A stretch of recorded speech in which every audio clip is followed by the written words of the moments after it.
Caro amigo e cara amiga que nos acompanha pela internet, estamos de retorno com mais um estudo e reflexão acerca dos raciocínios espíritas.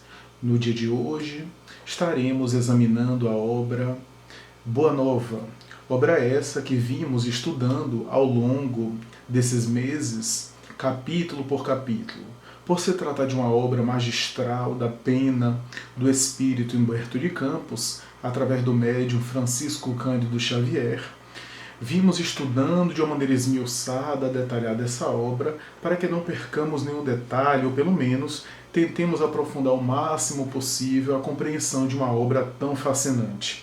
No dia de hoje, estamos estudando mais um capítulo, aquele que é dedicado a Tomé, personagem bíblica, personagem do Novo Testamento, portanto, a que o Evangelho se refere em alguns momentos. Obviamente que Tomé não é uma das personagens, dos apóstolos que mais aparece nas colocações neotestamentárias. Muitas vezes ele passa não tão citado à semelhança de João, Pedro, Tiago, mais tarde o apóstolo Paulo, em Atos dos Apóstolos, e até os evangelistas são muito citados, tanto quanto esses que nós aqui nos referimos. No entanto, Tomé não é tão citado, tão referendado, tão mencionado no Evangelho.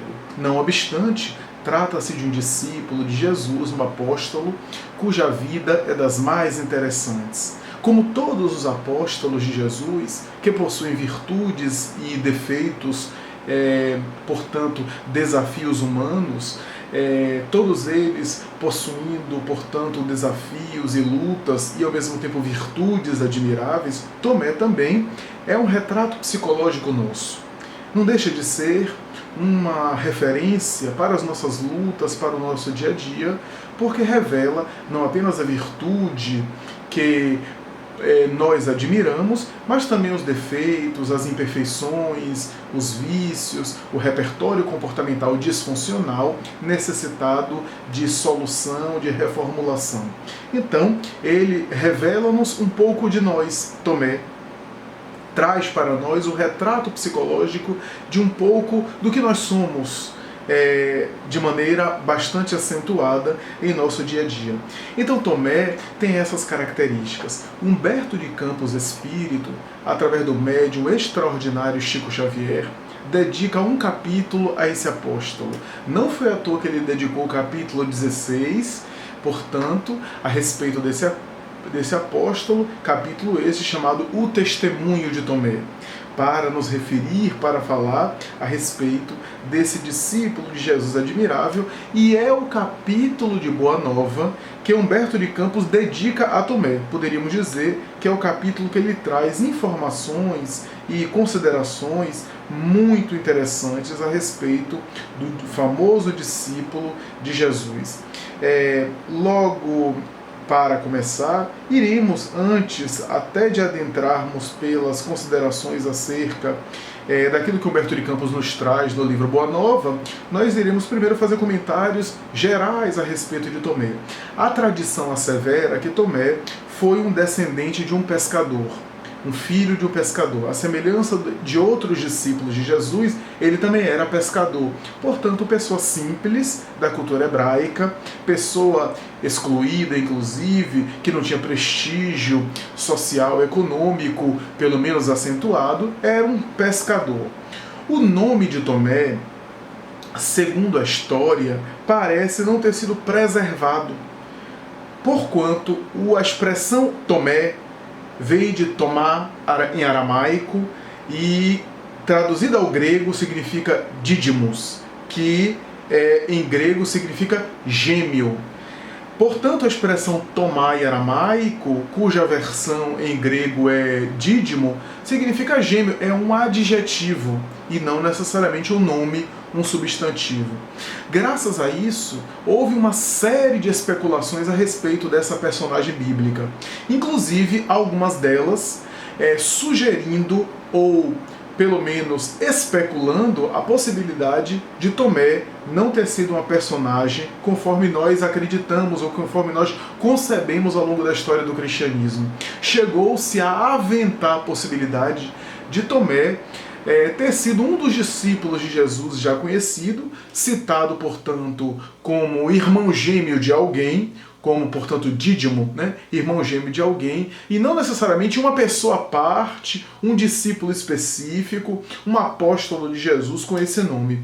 É curioso notar isso, né? Porque a tradução de Dídimo é gêmeo, o que gerou polêmicas em torno disso, né? O que gerou questionamento a ponto de estudiosos, especialistas, chegarem a supor ou a teorizar de que ele teria sido um dos outros discípulos de Jesus e que deve ter sido gêmeo, irmão gêmeo de alguém, e por isso em alguns momentos foi chamado de gêmeo, mas que era um dos discípulos e não uma pessoa à parte. Alguns estudiosos chegaram a sugerir que Tomé se chamava Judas Tomé, portanto, alguém que era irmão gêmeo de alguém, talvez irmão gêmeo do próprio Judas. Alguns estudiosos chegam a supor isso.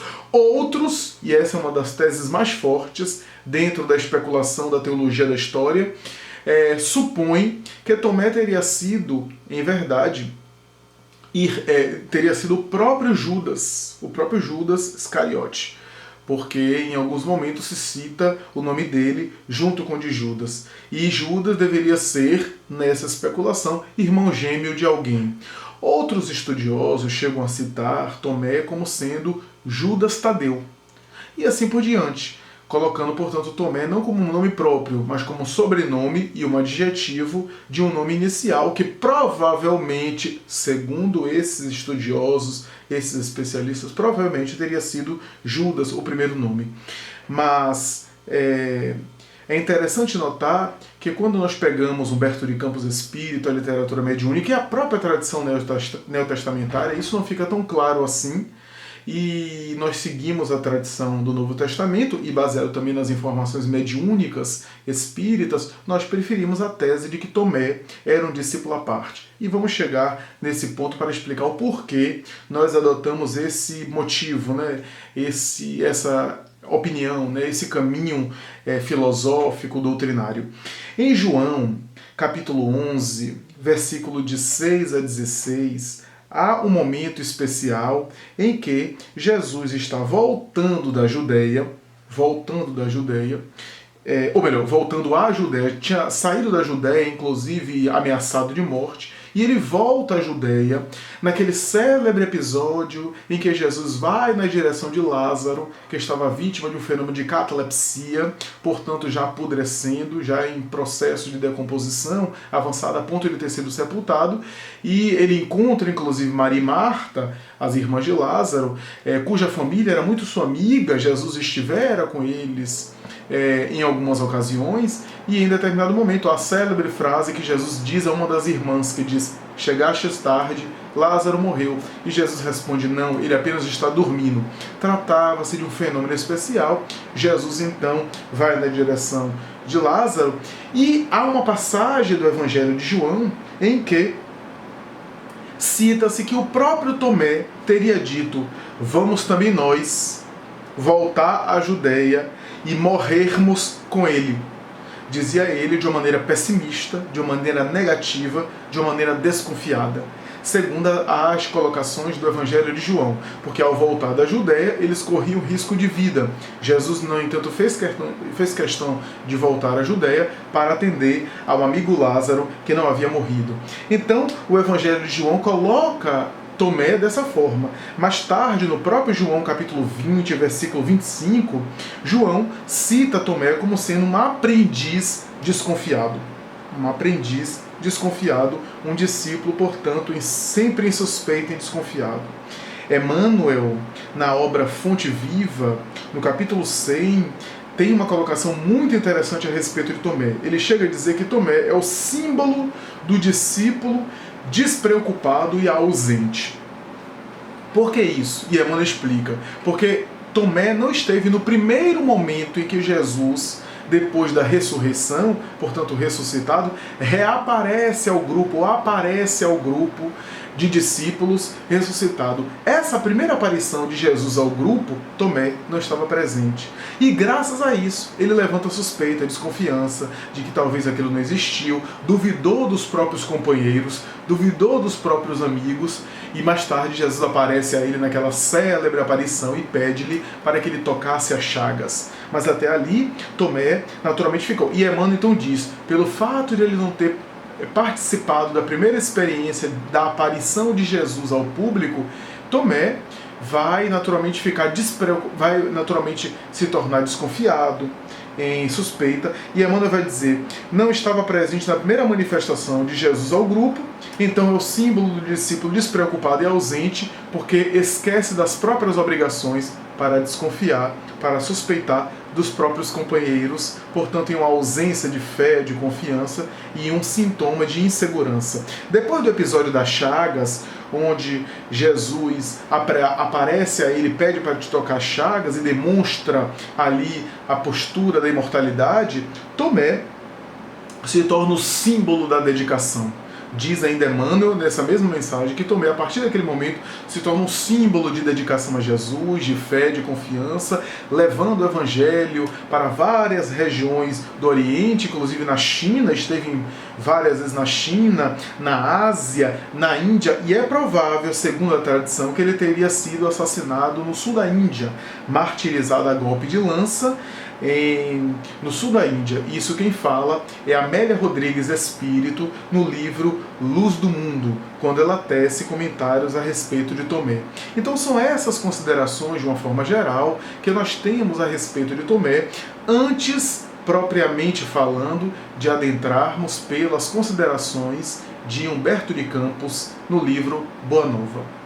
Agora vamos, propriamente falando, adentrar pelas considerações acerca do discípulo Tomé, que são colocadas pelo Espírito Humberto de Campos. Em outras palavras, vamos tentar agora adentrar pelo capítulo 16 de Boa Nova, o testemunho de Tomé. Quando Humberto de Campos começa o capítulo, ele já começa fazendo uma citação do Evangelho de Marcos, quando ele diz que após... conta a narrativa de Marcos que, voltando Jesus de uma das suas excursões, se encaminhou para o território de Dalmanuta, onde vários fariseus se puseram a discutir com ele para experimentá-lo. Entremostrando a dor que lhe causava a incompreensão ambiente, o mestre exclamou com a sua energia serena: "Por que pede esta geração um sinal do céu?"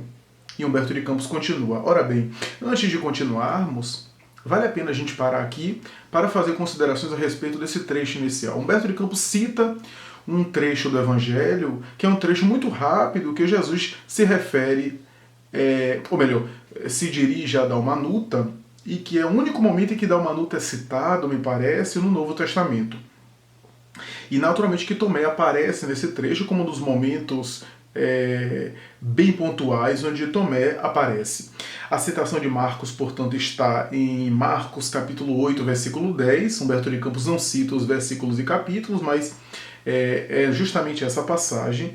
E para contextualizar, essa passagem ocorre justamente depois que Jesus opera a famosa multiplicação dos pães e dos peixes. No primeiro momento e depois no segundo momento, que foram 2 episódios de multiplicação, que nós espíritas sabemos que esse processo de multiplicação pode ocorrer inclusive em sessões de efeitos físicos materiais, onde se opera um processo de transmutação de energias e os espíritos, se aproveitando do ectoplasma que o médium que o médium oferece para alterar a constituição da matéria, transportar elementos materiais para outros objetos e, naturalmente, produzir multiplicação de elementos materiais. Então, nós temos aí essa explicação espírita, mas aqui não é o foco, esse processo aqui, senão para a gente contextualizar.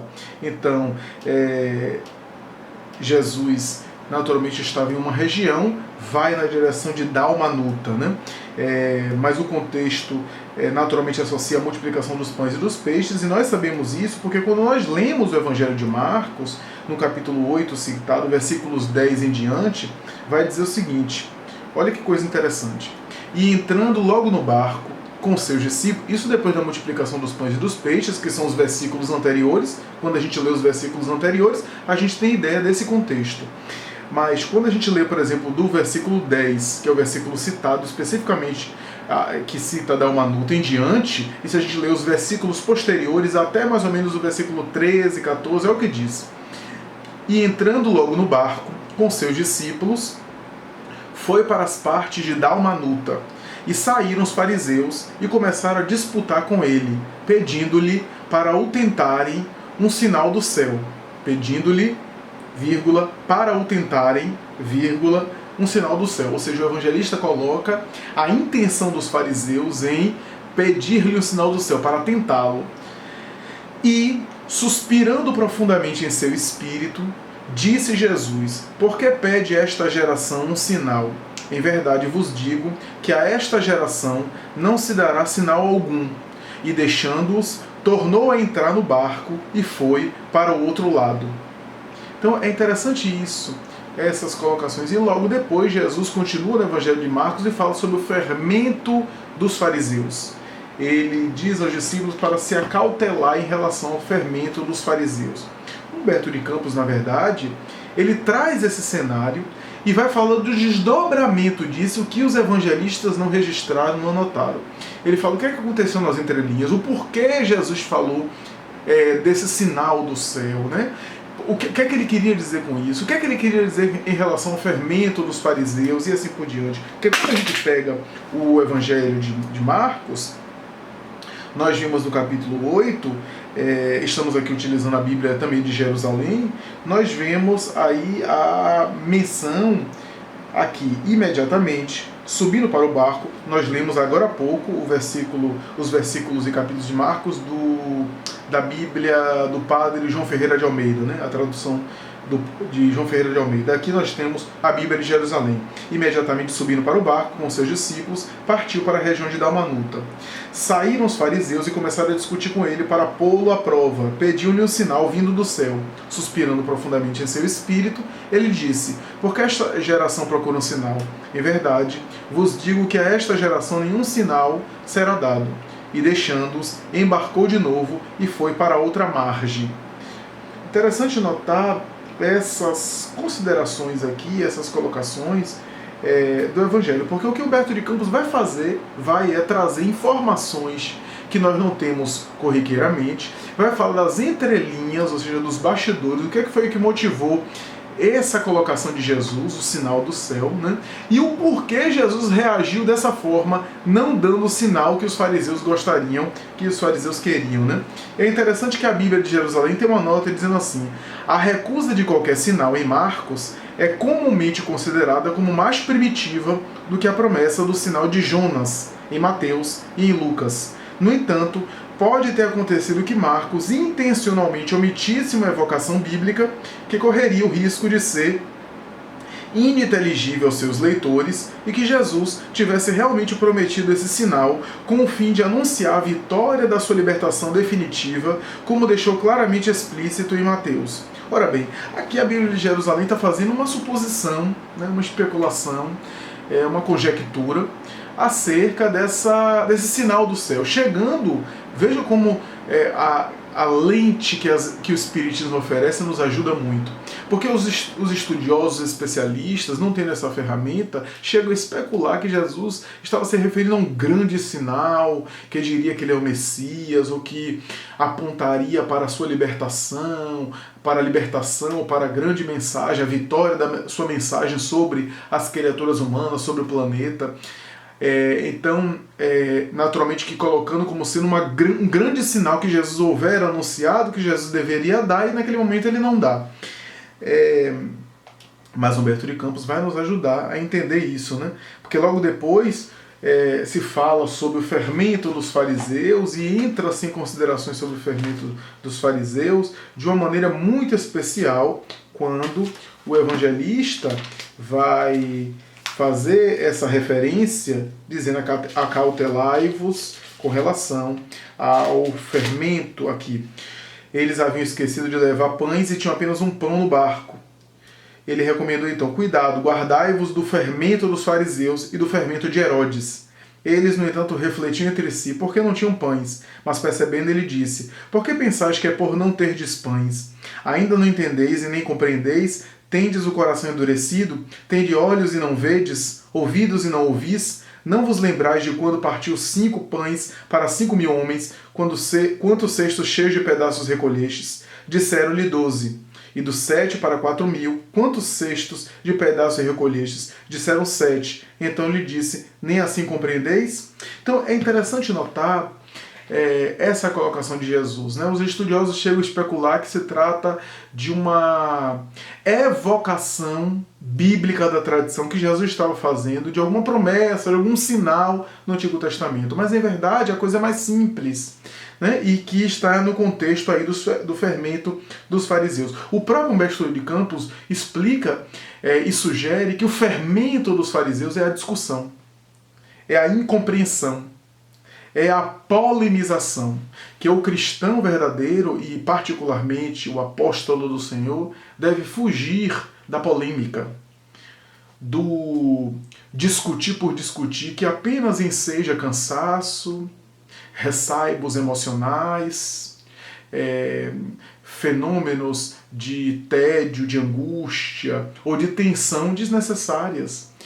Essa ideia de discutir com alguém que só quer discutir, que só quer polemizar, né? Essa sabedoria de saber que aquele que quer polemizar, iríamos perder tempo de ficar discutindo com ele, porque ele não está interessado na proposta que nós iremos oferecer-lhe.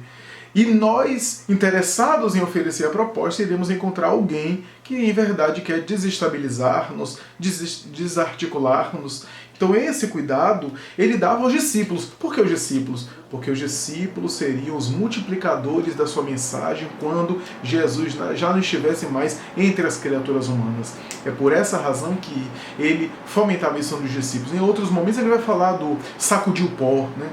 Sacudir o pó, quando entrardes em uma casa e a casa não vos receberdes conforme mereceis, sacudir o pó e vai adiante. Novamente o pó, sacudir o pó, a cautelar do pó, do fermento, ou seja, da discussão, né, da polemização, dessa atitude que muitas pessoas têm de perder muito tempo com bate-boca, com tentativa de convencer o outro, o que não deixa de ser inconscientemente uma presunção, porque nós achamos que a nossa proposta vai convencer o outro. Porque nós achamos que nós temos que convencer o outro quando o outro não quer se convencer. Penso eu que o melhor seria nós cuidarmos de nós mesmos e dos nossos que comungam dos nossos ideais para termos um movimento religioso, espiritual de qualidade, do que termos a presunção de ir lá na direção de outras pessoas que estão bem com as suas propostas de fé para tentar convencê-las daquilo que elas não querem ser convencidas, abrindo espaço para que elas possam mais tarde também tentar nos convencer da sua proposta. Penso que essa não é a atitude inteligente, nem do cristão dedicado à divulgação, e particularmente o espírita cristão que deseja divulgar o espiritismo. Divulgar sim, impor nunca. Expor a doutrina para quem tem interesse, mas não impô-la para aquele que não tem vinculação com essa proposta. Então esse é um conceito muito interessante que aqui nós temos. Quando nós examinamos a obra espírita, nós vimos, por exemplo, Allan Kardec agir dessa forma. Ele nunca polemizava com ninguém. Ele agia com as pessoas de tal forma, respondendo cartas, respondendo questões, mas quando as pessoas atacavam, algumas escreviam atacando ele, ele silenciava e não respondia aos ataques. Ele sempre respondia no campo doutrinário, esclarecendo quando possível e fazendo silêncio quando as agressões eram pessoais, nunca atacando pessoas. Allan Kardec é o protótipo do exemplo do homem comunicador, né? Que sabia interagir, que sabia relacionar-se. Né? Então é interessante essa colocação, essa condição, porque às vezes nós perdemos muito tempo tentando discutir, convencer uma pessoa que não está, na verdade, interessada em se converter ou em se convencer. E não é importante que a gente convença ou converta ninguém. Então, é interessante isso, né? E para que a gente possa discernir aquela pessoa que quer, na verdade, conversar, trocar ideias, que quer ouvir a proposta espírita ou cristã, ou que deseja apenas polemizar. Os fariseus, na tradição bíblica, e Humberto de Campos assim se refere, eram sempre desconfiados, eram sempre exigentes e eram sempre questionadores. E Humberto de Campos chega a dizer: desejavam crer nos ensinamentos, mas dentro das normas do velho egoísmo humano reclamavam compensações. Queriam crer, mas queriam compensações ou benefícios daquilo que na verdade eles se consideravam detentores ou merecedores desse processo. Então é interessante essas colocações. Humberto de Campos chega a dizer que era frequente buscarem o Jesus com a preocupação exclusiva do maravilhoso. Alguns exigiam milagres mais extravagantes no ar, no firmamento, nas águas. Jesus não afirmava ser o Filho de Deus? No exercício do seu ministério, não expulsar espíritos malignos, não curar paralíticos e leprosos? Os fariseus, principalmente, eram os que desejavam crer nos ensinamentos novos, mas dentro das normas do velho egoísmo humano, reclamavam prévias compensações ao sobrenatural, ao apoio do dia seguinte. Então é interessante essas colocações para que a gente tenha uma ideia.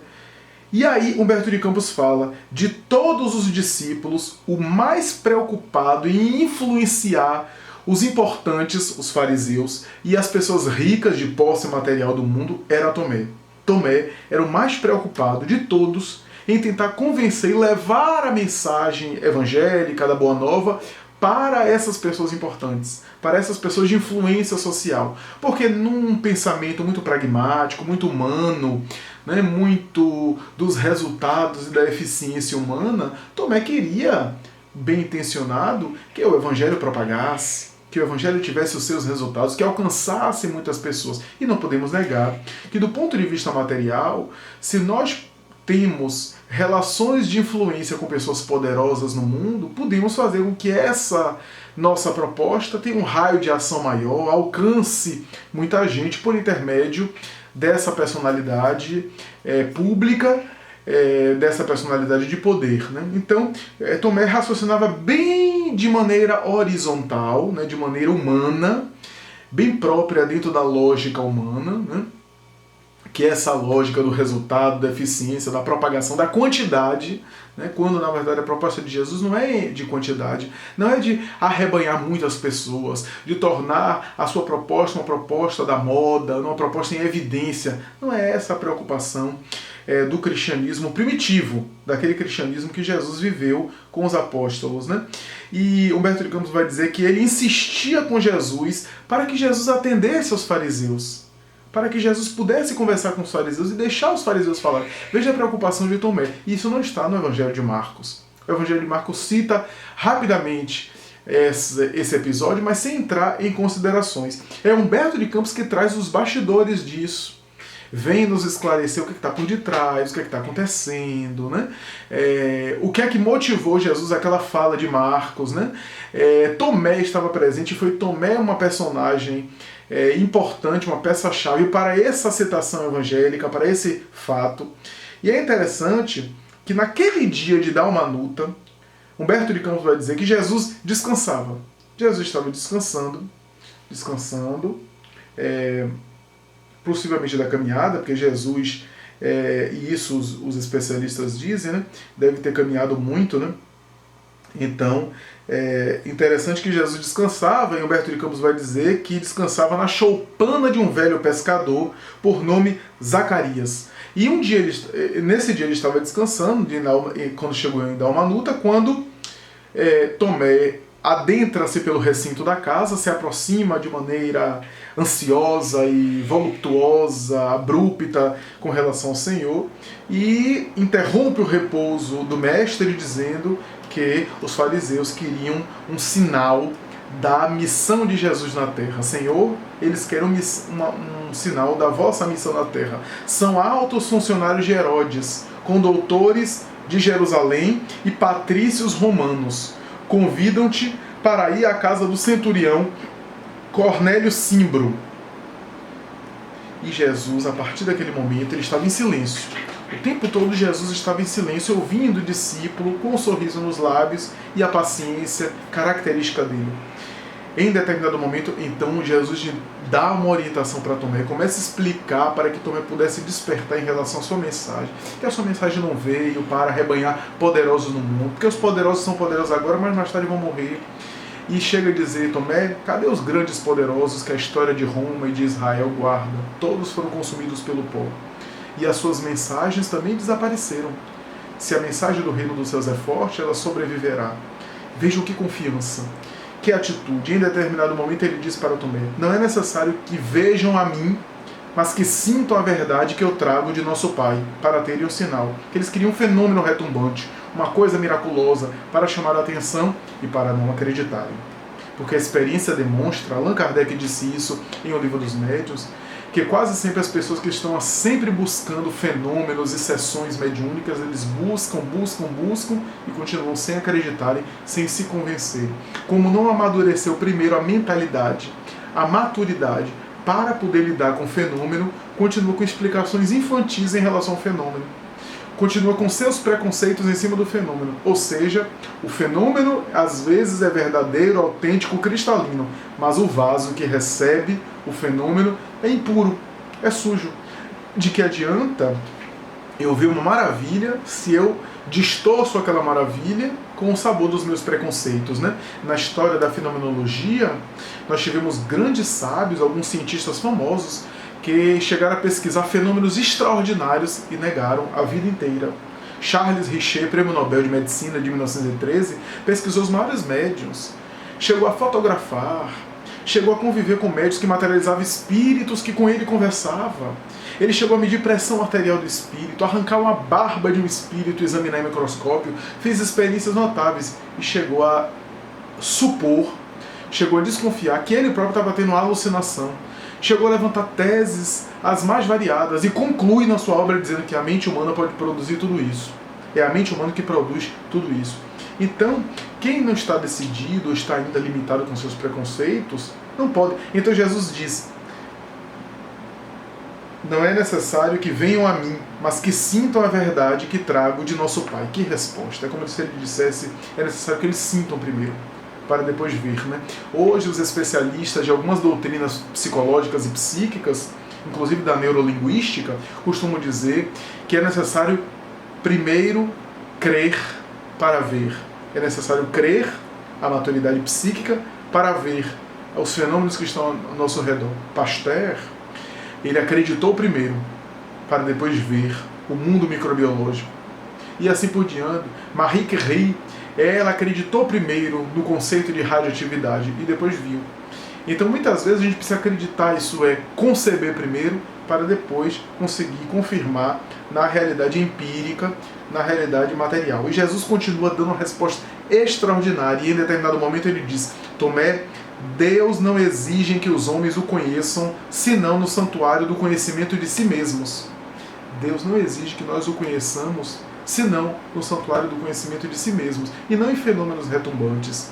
Kardec chega a dizer que a maioria das pessoas que ele conhece, que ele conheceu, que viveram sempre buscando fenômenos extraordinários, são essas pessoas que nunca mudaram suas vidas para melhor, nunca se converteram do fenômeno, nunca se convenceram. Então, assim por diante, né? Em determinado momento, Jesus vai dizer, nunca reclamei homenagens pessoais, mesmo dos discípulos, apenas que se amem. É a única coisa que ele reclamou, que se amem. Tomé, a nossa senha é o nosso exemplo na humildade e no trabalho. Quando quiser esclarecer, não mostre que sabes. Sofre, porém, com suas dores e colherás resultados. Se te interessas por um amigo, suporta seus infortúnios e imperfeições. O Evangelho, Tomé, se destina aos corações que aspiram a uma vida melhor.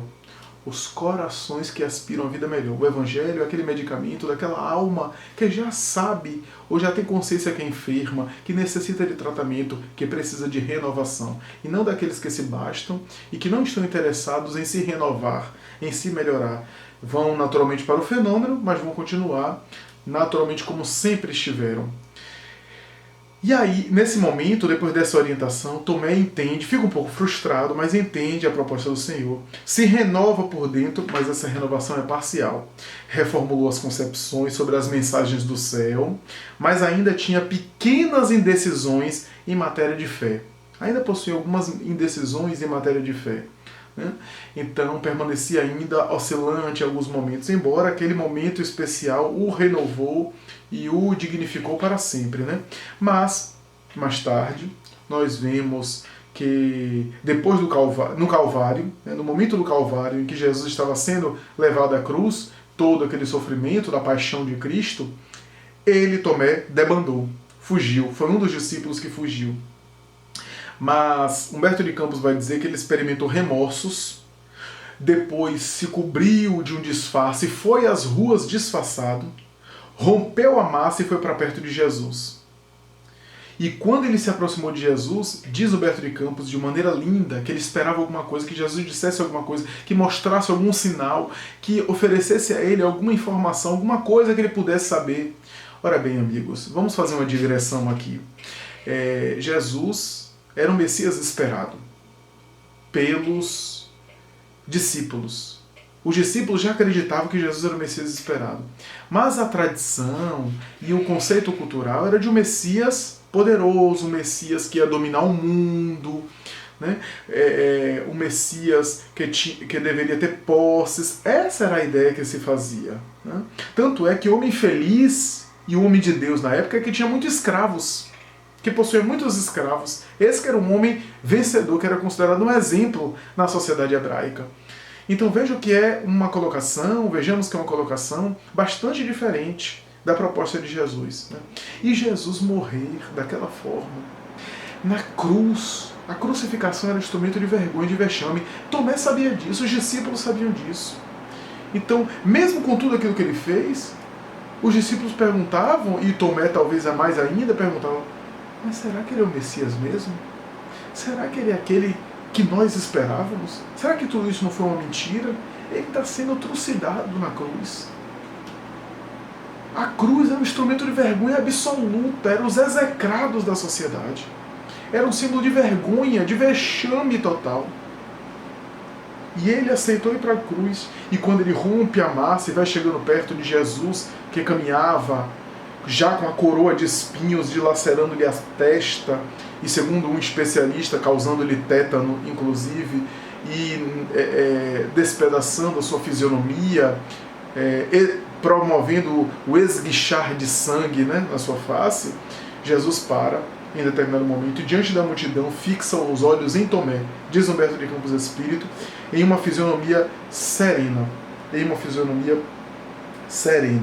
Então, Tomé se desconcertou nesse momento e aqui, Tomé contemplou fixamente o mestre e notou que o espírito se lhe mantinha firme. Sua fisionomia serena, não obstante o martírio daquela hora, não refletia senão o amor profundo que ele conhecera nos dias mais lindos e mais tranquilos. Seus pés, que tanto haviam caminhado para a semeadura do bem, estavam ensanguentados. Suas mãos generosas e acariciadoras eram duas rosas vermelhas gotejando o sangue do suplício. Sua fronte, em que se haviam abrigado os pensamentos mais puros do mundo, se mostrava aureolada de espinhos. Tomé se pôs a chorar, discretamente. Logo, porém, como se o olhar do mestre o buscasse, entre os milhares de criaturas reunidas, observou que Jesus o fitara e, magnetizado pela sua feição divina, avançou hesitante. Desejava escutar daqueles lábios adorados a reprovação franca e sincera que merecia o seu condenável procedimento. Fugindo ao testemunho da hora extrema, aproximou-se ofegante da cruz e, deixando perceber que apenas cedia a uma necessidade espiritual naquele instante supremo, ouviu Jesus dizer-lhe em voz quase imperceptível: Tomé, no Evangelho do Reino, o sinal do céu tem de ser o completo sacrifício de nós mesmos. O apóstolo compreendeu-lhe as palavras e chorou amargamente. Esses comentários, esse diálogo de Jesus e Tomé não está no Evangelho. Não se encontra no Novo Testamento. Nós temos isso por causa da colaboração, da contribuição do Espírito Humberto de Campos. Tomé chorou profundamente diante desse diálogo. E Jesus então dava ali o sinal. Qual é o sinal? o sinal maior é o sacrifício de nós mesmos. Ao invés de ver a cruz como símbolo de vergonha, como símbolo de vexame, como é que o nosso Messias está na cruz? Era a pior morte que existia. A postura de Jesus diante da cruz, que era o sinal do céu, porque ele se comportou no martírio como nunca ninguém houvera se comportado diante do sofrimento, diante da dificuldade. A postura moral de indivíduo que é a mensagem, que é a sua mensagem. Certa vez, pediram para Gandhi falar em determinado local. Dê uma mensagem para nós. E Gandhi disse, a minha mensagem é a minha vida. Se a minha vida não diz nada, que dirão as minhas palavras? E é verdade. É uma grande verdade. Nós temos uma vida toda voltada para o bem e alguém diz assim, prove-me, prove.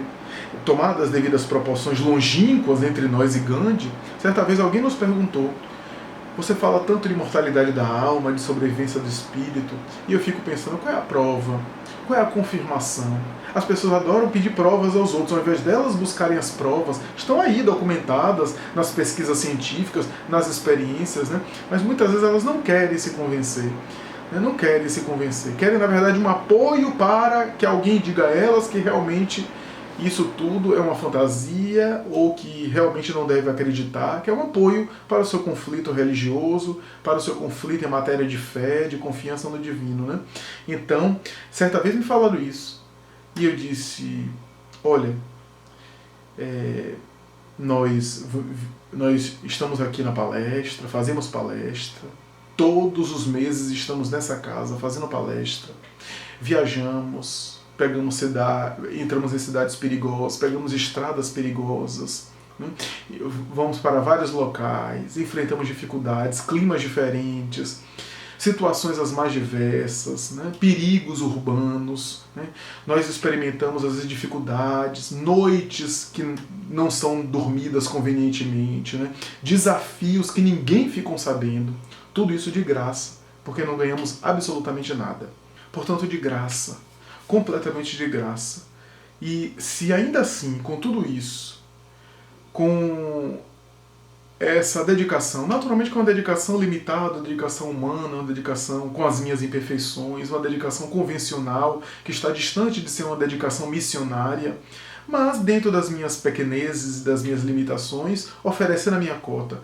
E ainda assim, com essa tentativa de dedicação desinteressada, você acha que eu não acredito, ou você acha que eu não concebo isso, ou você acha... Se eu não achasse isso, eu não estaria dando muitas horas da minha vida, oferecendo-me em muitos momentos da minha vida, sacrificando muitas vezes convivência familiar, renunciando prazeres, divertimentos, para estar dedicado ao bem, para estar envolvido na tarefa do Senhor, para estar divulgando a doutrina, experimentando incompreensões, obstáculos, experimentando dificuldades, tentativa de soluções de problemas, né? Então, se tudo isso não lhe diz nada, o que é que eu vou falar aqui para provar para você? O que eu disser aqui, você vai querer ter uma outra explicação. O que eu disser aqui, você vai naturalmente dar uma outra interpretação, outro enfoque, e vai continuar sem se convencer. Que palavras podem dizer a você? Se eu estou dizendo a você que eu me dedico de várias dessas formas todas, em vários momentos, de maneira bastante acentuada e intensa, e eu acredito nisso, é porque eu acredito. É porque eu acredito, porque se eu não acreditasse, eu não me dedicava dessa forma. Mas o que é que eu posso falar para você para se convencer? Se você mesmo, eu tenho minhas dúvidas, se quer ser convencido. Então é mais ou menos isso, né? Tomé, no entanto, naquele momento mudou, aí sim ele se renovou, mas não foi uma renovação total, ainda não foi uma renovação total, veio a ressurreição. E depois da ressurreição, Tomé, na ressurreição, teve a reincidência famosa quando ele... segundo Humberto de Campos, ele reincidiu novamente quando ele desconfiou dos companheiros. A primeira manifestação de Jesus ao grupo. Então Humberto de Campos vai dizer, depois de pronunciar as palavras que as narrativas apostólicas registraram, acrescentou bondosamente, Tomé, põe a tua mão nas minhas chagas e não te esqueças de que é o sinal. E Tomé lembrou-se do que é o sinal, ou seja, o sacrifício, a conduta moral. Diz Humberto de Campos que naquele momento um novo clarão começou a brilhar no sentimento de Tomé. E a partir daquele momento ele foi um homem renovado, foi um homem diferente. Diz Humberto de Campos assim: então, a razão fria do apóstolo notou que um clarão novo o invadia e lhe penetrava a alma. Compreendeu finalmente que o martírio do coração que ama se reveste de misterioso poder. Tocado pela humildade do mestre, redivivo, prosternou-se e chorou. Suas lágrimas eram de ventura e lhe proporcionavam ao espírito um júbilo para cujo preço todos os tronos da terra eram miseráveis e pequeninos. Sua alma acabava de vencer uma grande batalha. O coração triunfara do cérebro. O sentimento lhe acrisolara a fé. Esse, portanto, é Tomé, e essas são as nossas considerações a respeito do capítulo 16 de Boa Nova, o testemunho